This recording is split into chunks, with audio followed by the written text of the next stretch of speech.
তারপর তারপর কি হলো কাকা? ওকে জল থেকে উঠে সবার মেরে দিল? ও কাউকে মারিনি, আবার জলের তলায় ডুবে গেল। আর তারপর থেকে ওই নদীর ধারেও আর কেউ যেত না। তুইও যেন যাস না। আরে কাকা, তুমি সব বলছো পুরোনো আমলের কথা, ওই সব ধরে বসে থাকতে গেলে আমাদের হবে? যা করবি কর, কিন্তু একটু সাবধানে। ওই আকাশ আমায় কাছে ডেকেছে। এই আকাশ তোমার কাছে ডাকিনি, তাহলে আমি এরম বলছি কেন? ও গানটাই বলছি, সমস্যা নেই। আচ্ছা, কাকা তো আমার নদীর ধারে যেতে বারণ করেছিল। আরে ওসব ছাড়ো, একবার গিয়েই দেখি কি হয়। কই নদীতে ভয় কই? কিছুই তো নেই। ও নদী রে, একটা কথা শুধাই শুধু তো।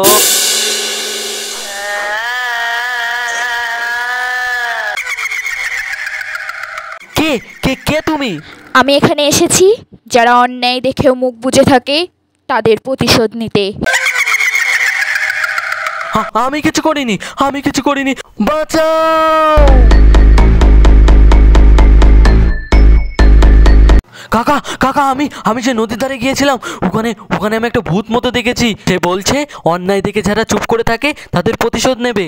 তোকে কতবার ওখানে যেতে বারণ করেছিলাম, তুই গেলি কেন ওখানে? তা আমাকে এরকম করে বললো কেন?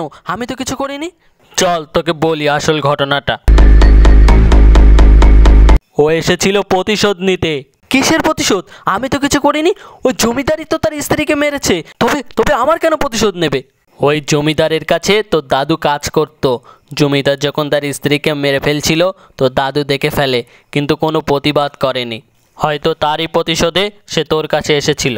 তুই সাবধানে থাকবি, আর ওই নদীর ধারে একদম যাবি না, ঠিক আছে? কেউ বাঁচতে পারবে না আমার হাত থেকে।